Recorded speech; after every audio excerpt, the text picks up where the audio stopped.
Ya, shalom. Selamat pagi Bapak Ibu semuanya. Kita kembali akan belajar firman Tuhan. Ya, pesan Tuhan buat kita di minggu ini judulnya adalah kondisi hati akan menentukan arah langkah kita.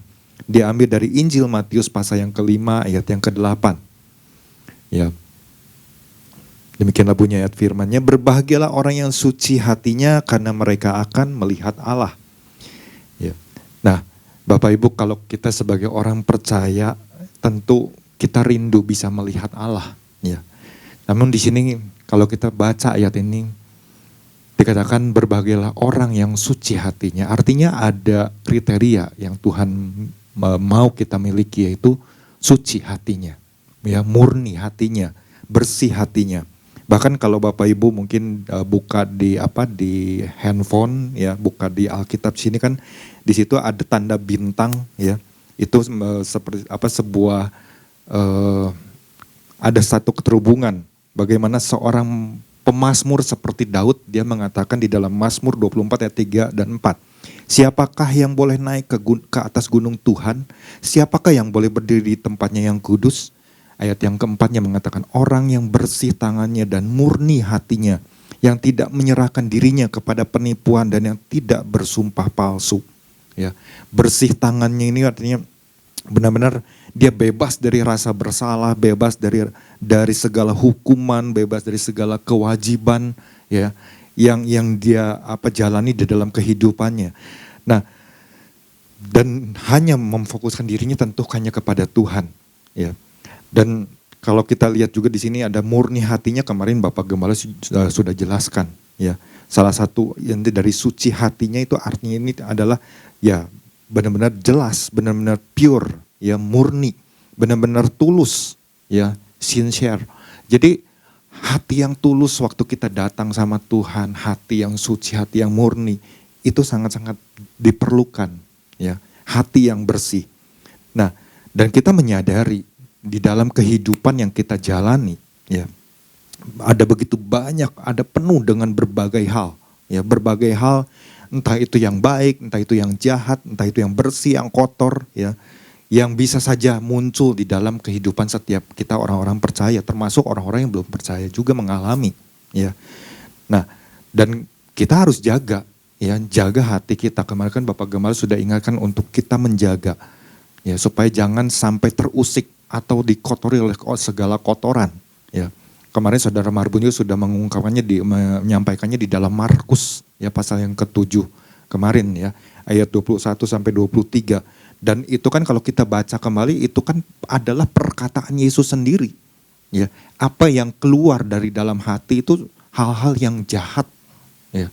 Nah, kita harus bisa menaklukkan hal-hal tersebut, jangan sampai mengotori hati kita. Jangan sampai masuk ke dalam hati kita. Kalau hal-hal itu masuk ke dalam hati kita, maka itu pasti akan membuat sebuah gangguan-gangguan, ya, muncul gangguan-gangguan di dalam kehidupan kita sebagai orang percaya. Ya. Jadi di sini kita harus mewaspadainya, ya. Nah, bahkan Nabi Yeremia pun, ya, kalau Bapak Ibu buka di dalam Yeremia pasal yang ke-17, ayat ke-9 sampai ke-10. Menuliskannya begini, betapa liciknya hati, lebih licik daripada segala sesuatu, hatinya sudah membatu, siapakah yang dapat mengetahuinya, ya. Orang bisa aja berpura-pura bahwa dirinya baik-baik saja, fine-fine aja, oke aja, ya. Siapa yang bisa mengetahuinya? Kadang-kadang manusia bisa tertipu, ya. Tapi buat Tuhan gak bisa ditipu. Tuhan tahu isi hati setiap manusia, ya. Ayat yang ke-10, aku Tuhan yang menyelidiki hati, yang menguji batin untuk memberi balasan kepada setiap orang setimpal dengan tingkah langkahnya, setimpal dengan hasil perbuatannya. Ya. Nah, saya katakan tadi manusia tuh mudah tertipu, ya, dengan segala tingkah laku orang. Apakah orang ini baik, apakah dia benar-benar baik-baik saja, ya, apakah hatinya sudah pulih, apakah hatinya masih terluka. Ya, kadang-kadang kalau yang terluka mungkin kita masih bisa melihatnya, ya, mudah untuk menebaknya. Tapi kalau orang yang benar-benar dia pandai untuk menyembunyikan sesuatu, kadang-kadang kita nggak bisa melihatnya, ya. Tetapi bagaimana kita ingat, ya, satu peristiwa waktu Nabi Samuel ada di rumah Isai, ya, ketika Tuhan perintahkan untuk pergi ke sana, ya, untuk mengurapi seseorang yang Tuhan sudah pilih. Wah, Isai kan melihat anak pertama, kedua, ketiga, ini penampilannya luar biasa. Tapi apa yang Tuhan katakan di dalam 1 Samuel 16 ayat yang ke-7. Ya. 1 Samuel 16 ayat yang ke-7, kita lihat sebentar ya di bagian B-nya. Bukan yang dilihat manusia, yang dilihat Allah. Manusia melihat apa yang di depan mata, tetapi Tuhan melihat hati. Manusia suka melihat cuma bagian luarnya aja, bagian dalamnya nggak tahu, tapi Tuhan melihat hati. Makanya kenapa kalau kita terima pesan Tuhan ini, ya, ini kan kalau kita baca kembali lewat pesannya ini, Tuhan sedang mengatakan bahwa kita memiliki Tuhan yang adalah penyembuh, ya. Apapun mungkin keadaan hati kita, mungkin hati kita luka, hati kita yang hancur, atau pernah bahkan mungkin sedang dialami, atau mungkin yang tersimpan lama, ya, tersimpan lama sekalipun. Buat Tuhan, Tuhan bisa untuk menyembuhkan, ya. Karena apa? Karena Tuhan adalah pakarnya. Tuhan adalah ahlinya. Ya, kemarin kan Bapak Gembala sudah sampaikan pesan ini kan bagaimana Tuhan kasih ilustrasi seperti seorang montir, ya. Seorang montir yang punya perkakas peralatan begitu lengkap. Kalau kita aja datang ke bengkel, ya, ke bengkel mobil kan nggak selalu semuanya tersedia, ya. Oh, misalnya kalau bagian untuk ngecat, oh harus perginya ke sana. Oh, kalau untuk misalnya bagian kaki-kaki, oh harus perginya ke sana, ya.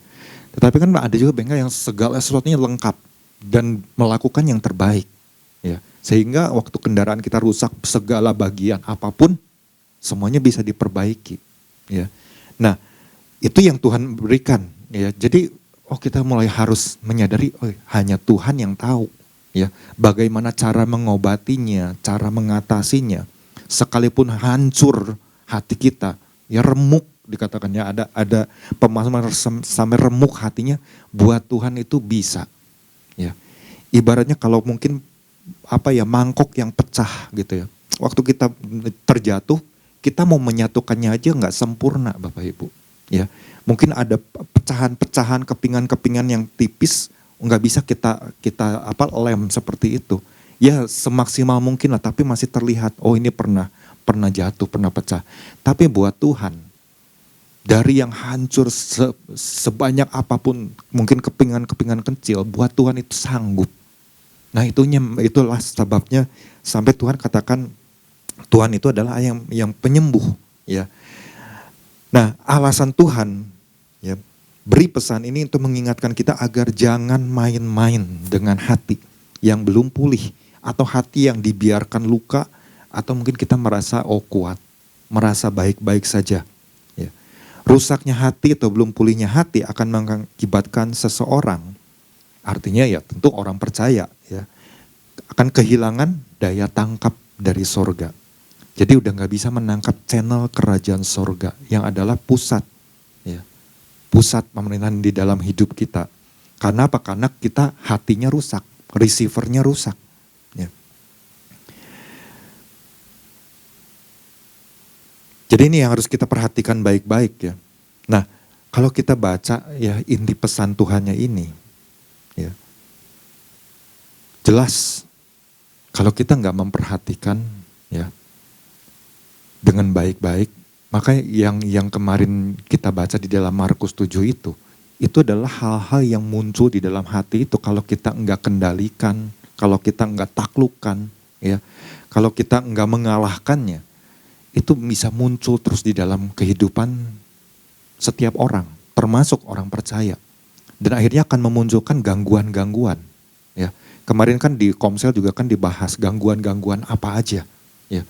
Bisa muncul mudah tersinggung, kemudian panas hati, ya, mudah untuk marah gitu.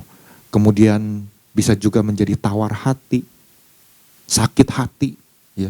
Sakit hati kan sesuatu yang udah tersimpan di dalam karena berbagai peristiwa-peristiwa tersebut.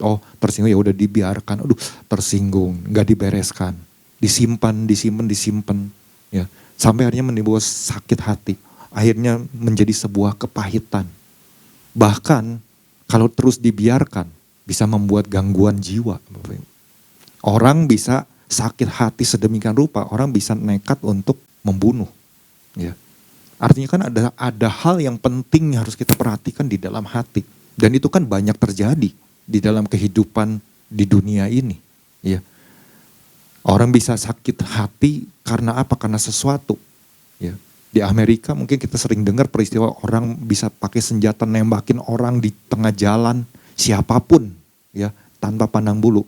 Apa orang itu bersalah, nggak bersalah? Kenapa? Karena dia punya mungkin ada sesuatu di dalam hatinya nggak beres. Ada kelainan di dalam hatinya. Itu kenapa? Karena dibiarkan, tidak diatasi, tidak diobati. Ya. Jadi betapa berbahayanya kalau kita membiarkan. Ya. Makanya pesan Tuhan ini kan begitu penting buat kita perhatikan ya, sebagai orang percaya. Ada dua hal yang kemarin sudah disampaikan Bapak Gembala. Harus jaga kemurnian hati kita. Oh itu ya jelas. Itu adalah tugas kita sebagai orang percaya. Kemudian menjaga posisi hati kita ke arah yang tepat. Ya. Artinya ada satu hal lagi yang harus kita terus kerjakan di dalam kehidupan hari lepas hari. Ya kemarin Saudara Marbunyi sudah tambahkan, kita harus punya hati yang terbuka di hadapan Tuhan. Ya. Artinya mau jujur di hadapan Tuhan. Ya. Dan langkah-langkahnya kan kita sudah diajarkan. Ya. Nah pagi hari ini apa yang saya bisa bagikan? Ya buat memperlengkapi, buat kita juga bisa terus melakukannya. Apa yang harus kita lakukan agar dapat berjalan senantiasa ke arah langkah kaki yang Tuhan kehendaki. Ya salah satunya adalah menyadari. Ya. Menyadari bahwa kita memerlukan campur tangan Tuhan. Memerlukan campur tangan Tuhan itu enggak sekali-kali. Ya. Sewaktu-waktu aja, waktu saat aku butuh. Ya. Tapi senantiasa. Kalau ini kan perintahnya, apa yang harus kita lakukan agar dapat berjalan senantiasa? Ya berarti kita juga harus senantiasa. Membiasakan diri kita untuk minta campur tangan Tuhan. Ya, campur tangan Tuhan di dalam hal apa? Di dalam seluruh aspek kehidupan kita. Makanya kita diingatkan kemarin, jangan kita merasa baik-baik aja, tapi cek. Ya. Kita mencek diri kita. Kita beberapa minggu ini sudah diingatkan tentang bagaimana kita harus mencek kondisi kerohanian kita. Artinya kan setiap hari itu kita memeriksa diri kita. Ya. Nah, kita bisa datang sama Tuhan, kita minta sama Tuhan, Tuhan aku ingin hatiku itu terus diubahkan. Bukan atas dasar keinginan hatiku, tapi aku mau terus belajar, diajar sama Tuhan. Aku mau minta supaya pikiranku juga diubahkan, diselaraskan. Hati dan pikiran ini kan harus sinkron, ya harus selaras. Kalau hati sekarang udah benar tapi ya pikirannya masih nggak benar, yang dilakukannya tetap kadang-kadang yang nggak benar. Ya. Kalau kita lihat bagaimana hubungan seorang Daud dengan Tuhan, ya Daud datang sama Tuhan satu hari 7 kali, Bapak Ibu. 1 hari 7 kali. Dia katakan di dalam Mazmur 119 ayat 164. 7 kali dalam sehari aku memuji-muji engkau. Karena apa? Karena Daud katakan hukum-hukummu yang adil. Artinya ada perintah-perintah Tuhan, hukum-hukum Tuhan yang selalu Daud perhatikan. Ya. Ini luar biasa sekali. Dia selalu memperhatikan hukum-hukumnya Tuhan. Oh begini ya, supaya aku nggak melakukan kesalahan begini. Makanya Daud kan kemarin juga Saudara Manu sudah sampaikan. Daud selalu datang sama Tuhan minta diselidiki hatinya. Takut apa yang dia lakukan itu jalannya serong, salah. Ya. Dia ingin minta sama Tuhan, kenalilah hatiku. Ya. Ini salah satu cara Daud. Ya. Dan saya yakin dalam 7 kali ini, ya saya punya satu keyakinan pasti setidaknya 1 kali Daud selalu datang sama Tuhan dan bilang, Tuhan selidiki aku. Dan bukan cuma Daud, saya percaya kita orang-orang percaya juga ketika mungkin udah mulai belajar tentang Daud, bagaimana seorang Daud datang sama Tuhan, Tuhan selidiki aku, ya kenalilah jalanku, tuntun aku supaya jalanku nggak serong. Pasti dalam setiap harinya kita sebagai orang percaya pun belajar untuk melakukan hal itu. Ya, mungkin udah ada yang melakukan hal itu dan itu melatihnya setiap hari, membiasakan hal itu waktu datang sama Tuhan, entah itu waktu di pagi hari, entah itu waktu di siang hari, entah itu waktu di malam hari.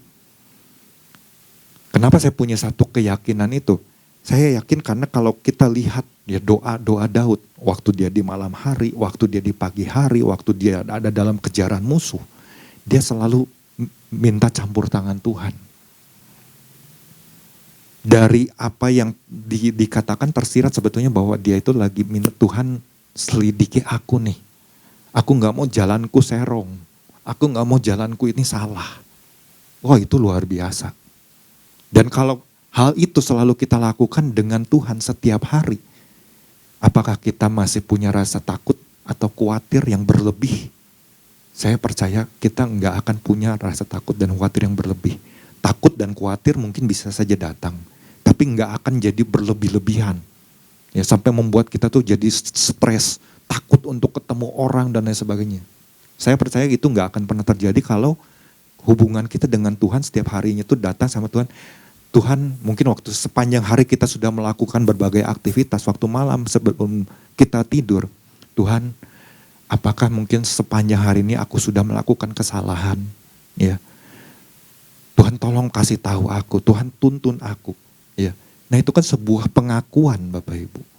Ya, salah satu cara bagaimana seorang Daud dia menyadari aku selalu perlu campur tangan Tuhan di dalam hidupku. Aku nggak bisa menghadapinya sendirian.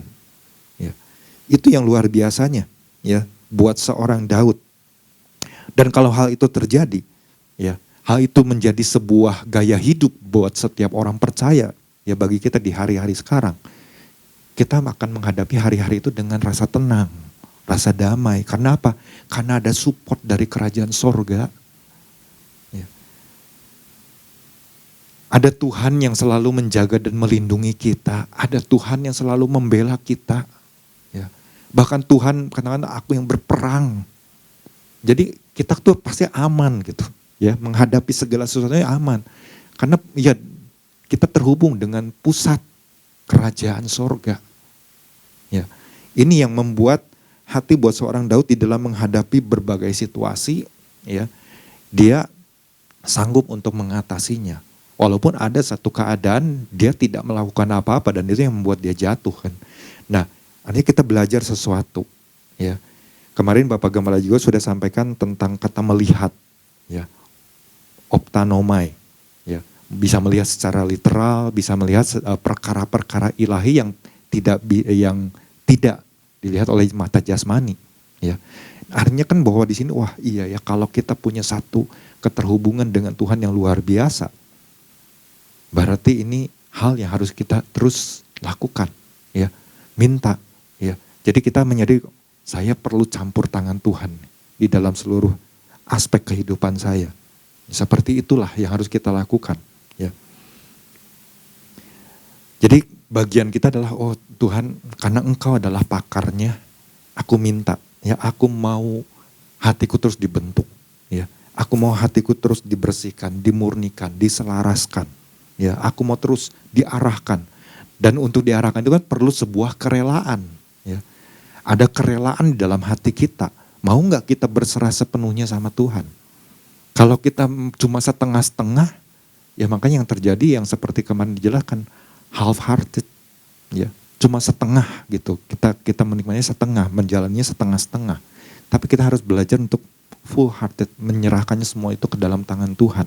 Ya. Nah kalau Bapak Ibu mungkin kita berpikir apa ya yang mungkin bisa berkenan di hadapan Tuhan, ya kita bisa tahu gitu, hati kita bisa tahu apa yang berkenan di hadapan Tuhan, ya apa yang baik di hadapan Tuhan. Artinya kan cara pandang, cara pikir kita lah yang harus berubah. Ketika kita udah meminta Tuhan, aku minta campur tangan Tuhan supaya Tuhan mau mengubah, ya hatiku, mungkin hati yang pernah tersakiti, ya. Pernah disakiti orang ya, dan lain sebagainya di dalam kehidupan setiap kita kan kita pasti pernah mengalaminya, ya. Bagaimana mungkin ditipu sama orang, ya. Dan lain sebagainya, apalagi kalau difitnah seperti itu ya. Itu kan pasti akan membekas, ya. Dulu orang tua saya pernah ya ditipu sama orang. karena sebuah barang yang cukup berharga, berlian, ya.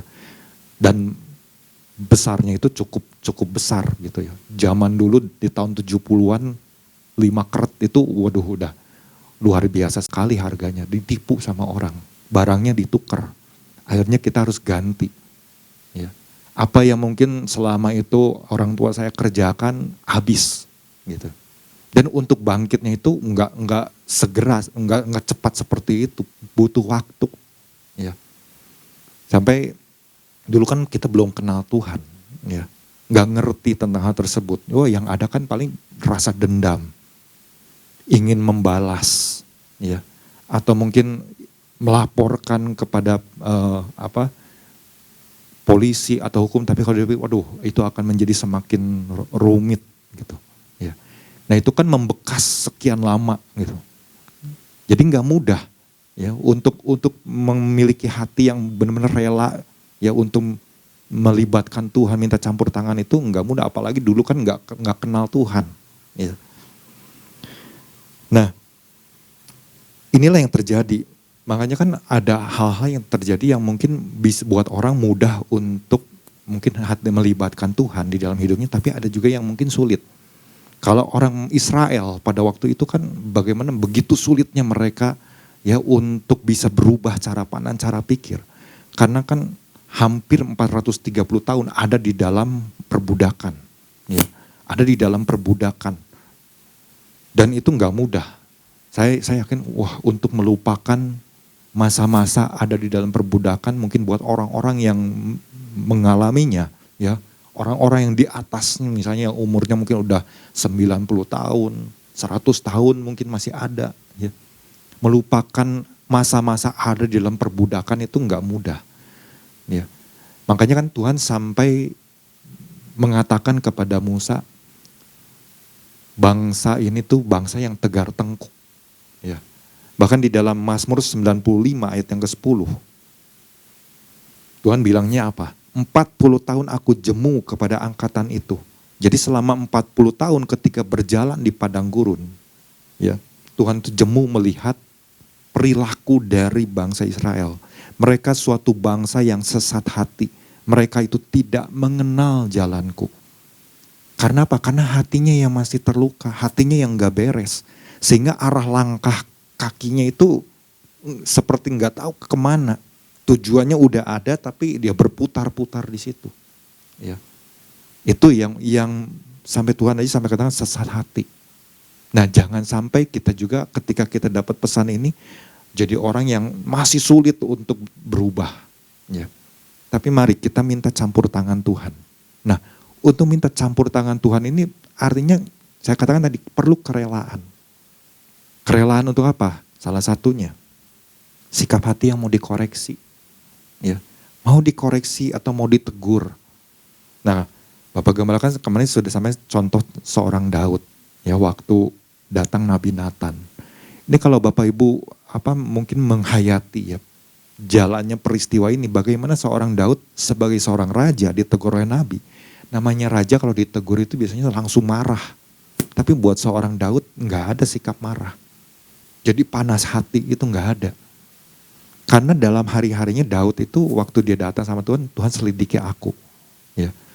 Nah mungkin ada saat di mana dia dalam kondisi tidak melakukan apa-apa, dia ada di atas suatu rumah, mungkin dia lagi malas untuk terkoneksi sama Tuhan, jatuh dalam dosa. Ya.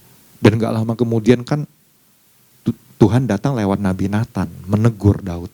Dan Daud langsung menyadari, Daud langsung menyesali.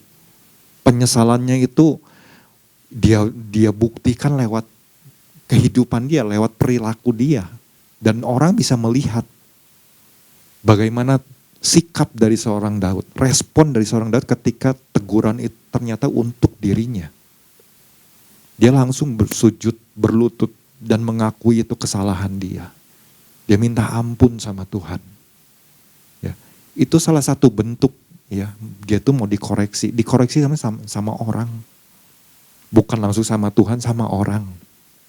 Nah mungkin dalam kehidupan kita juga sama. Mungkin ketika ada sesama kita mengingatkan, menegur. Mari kita juga belajar, oh ya, punya satu sikap hati yang benar-benar, oh ya. saya harus mau untuk dikoreksi sama orang tersebut. Ya. Nggak menjadi orang yang tinggi hati. Ya. Nah, kemudian apalagi? Ya. Ini kan kalau kita melihat ya, Mazmur 51 itu kan adalah sebuah pengakuan dosa Daud di hadapan Tuhan. Ya, nanti Bapak Ibu bisa baca di rumah. Bahkan Mazmur 26 ayat 22 itu kan salah satu bentuk sikap hati seorang Daud yang mau dikoreksi.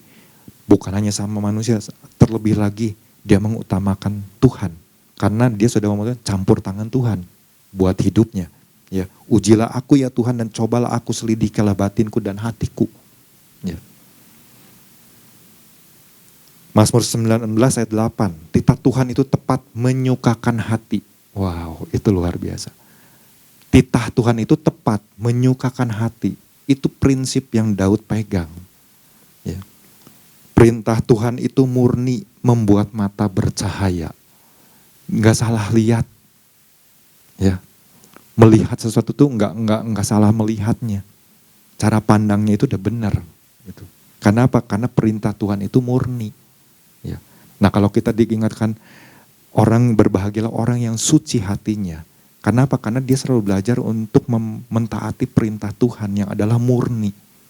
Sesuatu yang murni ketika masuk ke dalam sesuatu yang kotor, kalau yang murni itu terus mengisi yang kotor, lama-lama yang kotor itu akan terbuang. Ya, lama-lama yang kotor itu berubah menjadi sesuatu yang bersih, yang murni.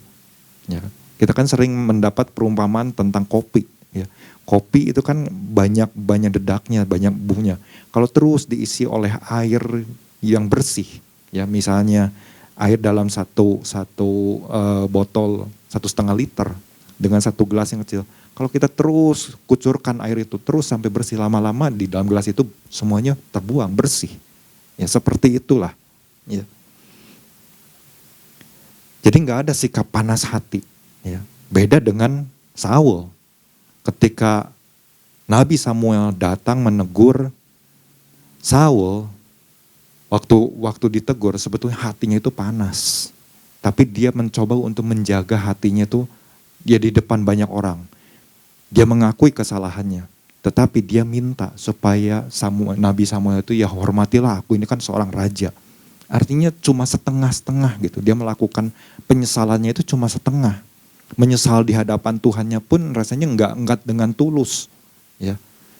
Seolah-olah masih tetap membela, apa yang aku lakukan itu betul kok. Aku kan ingin menyenangkan hati Tuhan. Ya. Jadi enggak full gitu. Cuma setengah. Dan akibatnya kan fatal. Karena enggak membereskan semuanya itu sampai tuntas. Ya. Itu yang kita sama-sama belajar. Jadi ketika membiarkan kondisi hati itu nggak beres, membiarkan kondisi hati itu rusak, ya pada akhirnya ya kita bisa melihat bagaimana kehidupan seorang Saul. Dia bukan menjadi orang yang bangkit, tapi justru semakin terpuruk. Ya. Dan akhirnya kan bagaimana kita melihat kematian yang tragis dari seorang Saul. Nah ini kan bukan kematian secara dalam arti ya sekarang ini bukan kematian secara jasmani, tapi kematian secara rohani. Jangan sampai itu terjadi ketika kita membiarkan hati kita nggak dibereskan. Apalagi yang kita perlukan, sikap hati yang lembut. Waktu kita minta campur tangan Tuhan itu, sikap hati yang lembut itu harus kita ada di dalam diri kita. Seorang Paulus, waktu dia kejar-kejar para pengikut Kristus, itu kan orangnya sikapnya kan ibaratnya arogan. Ya. Dia kejar kemanapun para pengikut Kristus, kalau perlu ditangkap, kalau perlu dibunuh, bunuh. Seperti itu, arogan sekali. Tapi ketika dia mengalami satu perjumpaan dengan Tuhan, ya, di Damsik, di situ bagaimana itu diubahkan. Cara pandangnya, cara pikirnya diubahkan, hatinya diubahkan. Dia mulai menyadari. Dan kelembutan itu mulai ada di dalam dirinya. Ya. Itu yang membuat orang tuh wow sampai luar biasa. Bagaimana sampai dia bisa memuridkan banyak orang, memenangkan banyak jiwa. Itu adalah sebuah perubahan. Karena ada campur tangan Tuhan di dalam kehidupannya. Ya. Yakobus 1 ayat 21 yang mendasarinya. Sebab itu buanglah segala sesuatu yang kotor dan kejahatan yang begitu banyak itu, dan terimalah dengan lemah lembut firman yang tertanam di dalam hatimu yang berkuasa menyelamatkan jiwamu. Ya. Ini sesuatu yang luar biasa. Kalau ketika terima firman, ya, itu kan artinya sesuatu yang mengubahkan kita, menegur kita. Nah, ada kan orang yang kalau hatinya nggak beres kan waktu terima firman, aduh firman itu nyinggung hatiku ya. Itu yang khotbah benar-benar menyakiti hatiku gitu. Padahal kita nggak bertujuan untuk menyakiti hati orang tersebut. Kita juga nggak tahu apa yang menjadi masalahnya. Ya, itu pernah terjadi Bapak Ibu. Ya, pernah terjadi. Ya, bukan ditemui waktu masih di BRI. Ya, beberapa pengkhotbah mengalami ya disurati surat cinta. Gitu. Ya, karena apa? Karena ada orang yang hatinya nggak beres. Padahal kita nggak tahu masalah dianya apa. Gitu. Tapi dikasih, waduh khotbahnya menyakitin hati saya gitu, dan lain sebagainya. Ya. Sampai akhirnya diarahkan, tapi karena nggak mau diarahkan, nggak mau dinasehati, ya sudah akhirnya kan ada yang terbaiknya apa seperti yang harus kita lakukan itu. Ya. Hal ketiga yang perlu kita lakukan waktu kita minta campur tangan Tuhan, kerendahan hati. Kalau kita nggak punya kerendahan hati, datang sama Tuhan, nggak akan pernah bisa hati kita ini diubahkan. Gak pernah bisa kita berkata, Tuhan aku minta campur tangan Tuhan tapi gak punya kerendahan hati. Masih sombong. Ya. Firman Tuhan kan katakan jelas di dalam Amsal, ganjaran kerendahan hati dan takut akan Tuhan adalah kekayaan, kehormatan dan kehidupan. Amsal 22 ayat yang keempat. Itu dijelas mengajarkan kita ganjaran dari kerendahan hati itu adalah apa? Ya. Kekayaan, kehormatan, dan kehidupan. Wah, itu luar biasa. Kalau kita menjadi orang percaya selalu punya kerendahan hati. Tapi yang namanya tinggi hati justru mendahului kehancuran. Ya, Amsal 18 ayat yang ke-12. Tapi kerendahan hati mendahului kehormatan. Artinya ya disinilah kita harus belajar. Waktu kita berkata Tuhan aku minta campur tangan Tuhan, berarti disitulah kita harus punya kerendahan hati. Ya. Kerendahan hati akan mendatangkan kekayaan, kehormatan, kehidupan. Tapi yang namanya tinggi hati justru akan mendatangkan kehancuran. Nah, pemazmur pun Daud, dia menyadari ya, pentingnya yang namanya rendah hati di hadapan Tuhan. Daud menulis di dalam Mazmur 37 ayat yang ke-11, tetapi orang-orang yang rendah hati akan mewarisi negeri dan bergembira karena kesejahteraan yang berlimpah-limpah. Nah, itulah yang membuat orang kalau punya kerendahan hati itu, langkahnya itu pasti. Langkahnya menuju apa yang Tuhan sudah rancangkan, Tuhan sudah rencanakan. Tapi ketika hatinya masih belum beres, hatinya masih terluka, ya, hatinya masih rusak, jelas gak akan bisa melangkah ke tujuan yang Tuhan sudah tetapkan. Sama seperti seorang Saul tadi. Ketika dia gak mau membereskan, ya langkahnya ya semakin melenceng, semakin jauh. Tapi kalau saja dia mau pada awalnya itu dia benar-benar mau ya membereskan hatinya, mungkin jalan ceritanya akan lain. Ya. Walaupun mungkin dia sudah gak jadi raja. Nah buat seorang Daud yang punya kesempatan untuk membunuh Saul, ya ketika ada Saul dengan panas hati karena iri mengejar terus Daud. Saya katakan tadi seorang Saul ini dia mengampuni pun cuma setengah, atau dia ketika membereskan masalahnya itu enggak sampai tuntas. Ya, waktu Daud punya kesempatan untuk membunuh. Di situ kan bagaimana seorang Saul dia mengakui bahwa Daud itu orang yang diurapi dan Daud pasti akan jadi raja. Ya. Artinya kan mungkin ibaratnya kalau mungkin hari-hari ini di dalam kehidupan orang percaya, rasanya saya udah beres sama orang tersebut, tapi jauh di dalam hatinya tuh masih nyimpen rasa dendam. Kita kan nggak tahu. Ya. Sepertinya sepertinya udah beres. Tapi ternyata di dalam hatinya itu masih nggak suka, gitu. Ya, nah ini buat seorang Saul itu terjadi. Kalau Bapak Ibu baca di dalam 1 Samuel 24, ya, 1 1 Samuel 24. Kita lihat sebentar aja. Ya. Supaya kita benar-benar bisa melihat dan menyadarinya. Ini ayat yang ke-10. Nanti baca selengkapnya ya Bapak Ibu di rumah. Lalu berkatalah Daud kepada Saul, mengapa engkau mendengarkan perkataan orang-orang yang mengatakan sesungguhnya Daud mengikhtiarkan celakamu. Ketahuilah pada hari ini matamu sendiri melihat bahwa Tuhan sekarang menyerahkan engkau ke dalam tanganku dalam gua itu. Ada orang yang telah menyuruh aku membunuh engkau, tetapi aku merasa sayang kepadamu. Nah, itu adalah sebuah satu sikap kerendahan hati seorang Daud, ya, mentaati perintah Tuhan. Tapi dia juga bagaimana bisa menghargai seseorang yang adalah raja yang diurapi. Ya. Karena pikirku aku tidak akan menjamah Tuanku. Tuanku itu sebab dialah orang yang diurapi Tuhan. Dan selanjutnya bagaimana seorang Saul ini kan dia pada akhirnya kan kemudian bilang ya di ayat yang ke-19, telah kau tunjukkan pada hari ini betapa engkau telah melakukan yang baik kepadaku. Ya, seolah-olah di situ tuh lagi berdamai. Daud dengan Saul lagi berdamai. Daud nggak punya dendam apapun, ya. Tapi kan Saul punya dendam terhadap Daud, iri hati, ya. Karena Daud lebih dipuji banyak orang, jadi panas. Tapi pemberesannya itu cuma setengah, ya.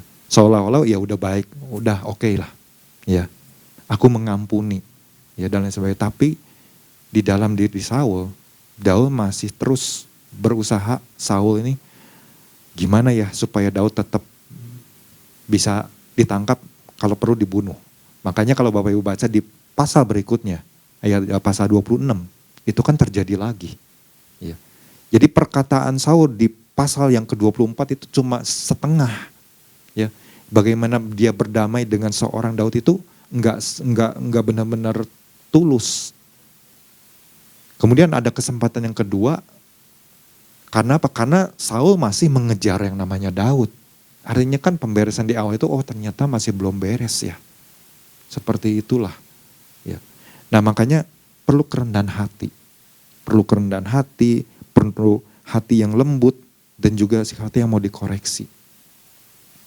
Supaya kita bisa melibat campur tangan Tuhan. Nah karenanya biarlah hal ini yang bisa terus membawa kita, ya. Membawa kita menjadi pelaku-pelaku firman, supaya kita menyadari, oh iya ya Tuhan, kalau hatiku ingin beres di hadapan Tuhan, bahkan di hadapan sesama, berarti kan kita harus pulih dulu, hati kita harus pulih dulu. Diri kita harus pulih dulu, baru kita bisa menjadi berkat buat banyak orang. Ya. Biarlah firman yang pagi hari ini kita dengar sama-sama, ini juga terus yang mengajarkan saya pribadi, bisa terus mengarahkan kita untuk berjalan seperti yang Tuhan mau. Ya, Tuhan Yesus memberkati.